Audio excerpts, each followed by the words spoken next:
So you know the whole thing of until you can really love somebody else, or until you can really let somebody else love you, we have to love ourselves.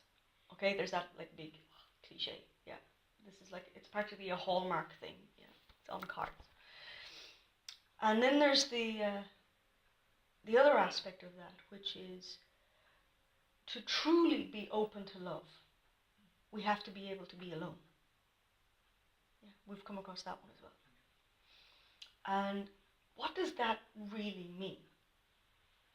Because you know, we can spend time alone, as in like being single or not dating or whatever it is. Or we might even be married but still be very alone. So what degree of aloneness are we really talking about that brings us into that space of love? What kind of aloneness are we talking about? Knowing yourself. So what's the difference then between that aloneness and loneliness? Let's see if we can make a distinction between the two of those. Because sometimes we think that we're doing the alone thing, as in, so it might be I'm not seeing anybody, I'm taking a lot of me time, and I'm reading all the books I want to read, and taking all the baths I want to take, or whatever it is. And we think that we're doing aloneness, but really we're absolutely torn apart inside because we're really lonely. So it's actually painful being alone. When we have a longing for something, and it might be a longing to meet someone, or a longing to change jobs, or a longing to whatever it is, what we experience in that, so we're creating an impression that this result will make me happy. And so I long for that result, I long for that outcome. But what we actually experience is that gap, which is a lack, it's a loss feeling. So instead of being alone and being content, we're actually grieving. We're grieving that loss or that lack of something we're wishing for that we don't yet have. And that grief or that sadness in our hearts can block love. It can get in the way. And yet the irony is, all that we really want is that love. To be able to give love to somebody, or share love with somebody, or just that, even just that feeling of joy or happiness. That would be enough. So it feels like a key part of our soul journey is to be able to go into that aloneness and find out who we are, and actually discover how we're connected to everybody. It's one of the things that begins to emerge as we go into that area, which initially is not going to feel very pleasant, because we're going to encounter the longings and the sadness and the griefs and maybe past heartbreaks or different things like that. We're going to find out the disappointments.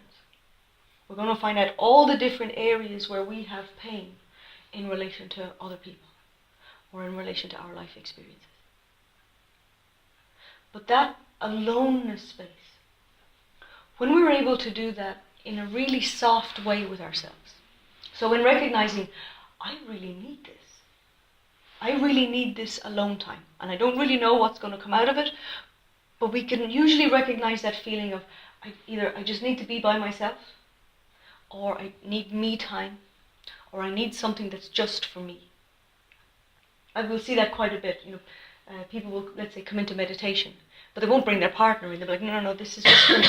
This is my space just for me. You do your thing. You do tennis or something. Yeah, but this space is for me. Yeah. So we create these spaces out of a response for something in us that's asking for that alone time. And it's really time to be with ourselves. That's really what it feels like. But I remember back to when I first started to give myself this. Yeah. So all I knew was that I needed to be alone. Okay? I didn't really know much more beyond that. So I decided, okay, so you need to leave this relationship that you're in, and that wasn't easy to do. And then I found myself in a space of being really frightened of that, so I couldn't let myself be alone, so I wasn't alone. And then that eventually got to the point again where I was like, oh, no, I really need to take this time. So my first attempt at being alone, I absolutely hit the bottom of the bucket. It just, within a couple of weeks, I was at the bottom of a well in terms of my emotions. That's what I found out when I initially went to be alone. I found out that there was whole heap of stuff that I hadn't let myself give attention to, that I hadn't let myself feel. I'd been so busy just getting on with life. I'd been so busy trying to fix things or find a solution to this or distract in this way that I wasn't really healing the stuff. So that was my first discovery. My first discovery is all of the ways that I thought I was coping and healing was really just surviving. It wasn't really healing the stuff. So second stage of that alone time was trying to figure out, okay, so here's what you're finding out. And it's really overwhelming. And how do you find a way through this? How do you find a, well, initially it was, how do I get out of this? That was the first thought. And when I realized that I can't get out of this, now that I've stepped into this, my only way is through it. And I was really taking a leap of faith that different things I had read in books, like Eckhart Tolle and New Earth, and he was describing the healing process of just let yourself feel whatever you're feeling, and then the feeling will pass and it will heal. I'm like, okay, so this guy, I hope he knows what he's talking about, because I'm going to try this. And in meditation, I began to give myself just that little bit of space with something. It wasn't easy initially, but after a while, I began to trust that when I allowed something a space, and it could take a couple of weeks with the same emotion or the same issue, but it eventually worked its way through. And then it no longer existed in me. I began to recognize that in my aloneness, of allowing that space of feeling, let's say, betrayal, or disappointment, or heartbreak, whatever it was mostly healing grief. So it was all of those aspects. But I began to recognize, okay, when I let myself feel this, and I let myself cry as much as I need to, or express in whatever way that I need to. Some of that was in writing. Some of that was working the energy through by going for a walk or going for a run. Spent a lot of time outdoors. That at a certain point, that energy had worked its way through, and it felt complete. It didn't pop up again in my mind after that. But months had gone past before I began to recognize that pattern. That in the aloneness, when I allowed it, it found a way to work itself through. And then I would notice months later, oh God, I haven't thought about that in ages. Or I haven't thought about this person in ages. Not since that. Oh, I wonder if it's healed.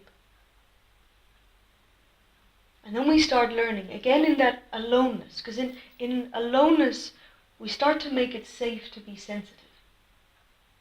We start to make that space, especially through meditation, where it's okay to feel what I'm feeling. And meditation is great for making that space feel quite safe. Because we're bringing in light and we're listening to our mantra, or maybe we're just listening to some really nice meditation music. But it'll feel really soothing, and we've nice candles burning or nice incense. And it just all creates that atmosphere where we start to relax and feel safe in it. In our aloneness, we begin to trust what I'm feeling. In my aloneness, I begin to allow my sensitivity. And what I start to get to know about what I'm feeling in that sensitivity. So I began to discover loads of things when I allowed that space. I discovered how invading my mind could be at times, or how confusing my mind could be at times. My body was trying to feel something, let's say anger. For a long time, my mind really battled with me about anger, because I felt really frightened of it.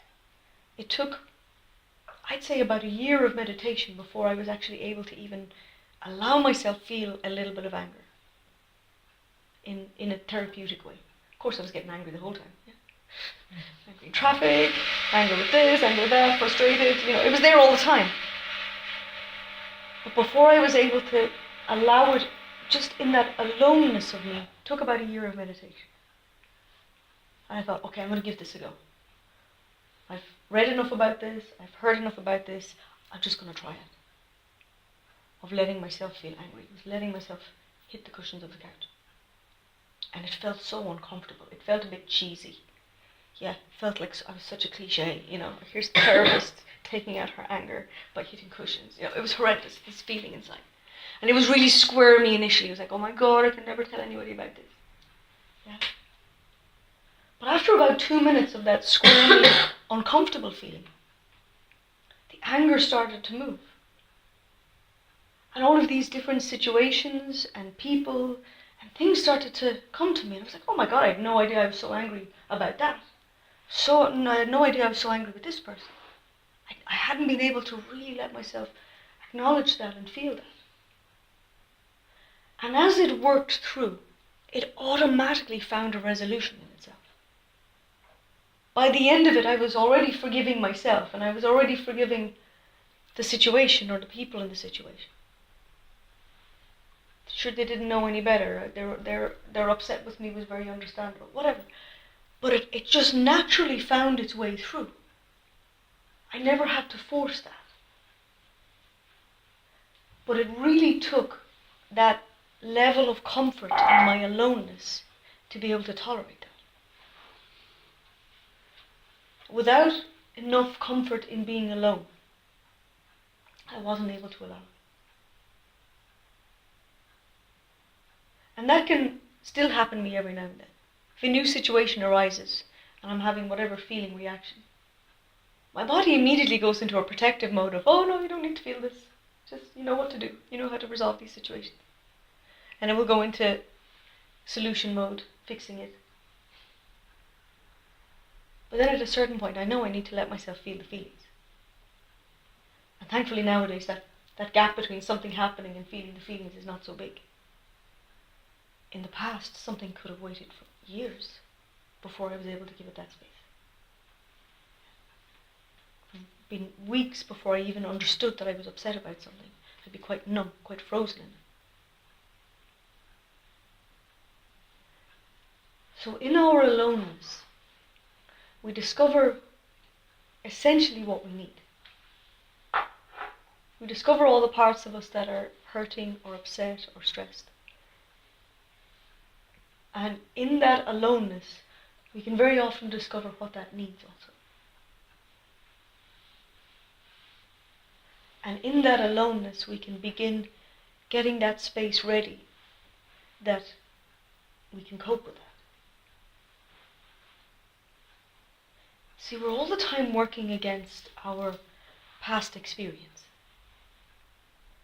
So if our past experience is, oh, that feeling overwhelmed me, or it was so painful, or it was so upsetting, I got so lost in that, it consumed me. You know how we've all had these experiences. And so in our now self, who might be 10 times more able than our past self, but we haven't fully recognized that. And it feels that our aloneness is key to how we discover that.